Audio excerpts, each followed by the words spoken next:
আসসালামু আলাইকুম। এখানে যে দাগটা দেখাইছিলাম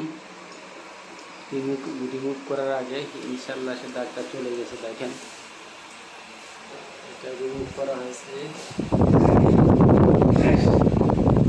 ইনশাল্লাহ। রিমুভ করার পরে দাগগুলো দেখেন একদম ক্লিয়ার হয়ে গেছে। আবার গ্লেসও নষ্ট হয় নাই, গ্লেসও ঠিক আছে। আমার এই দরজাটা বেশি দাগ ছিল, এই দরজাটা দাগ বেশি আসছিল। আলাদা দিয়ে রিমুভ করার পরে এখানে যে দাগগুলো আপনাকে দেখাচ্ছিলাম দেখেন ইনশাল্লাহ এই দাগগুলো চলে গেছে।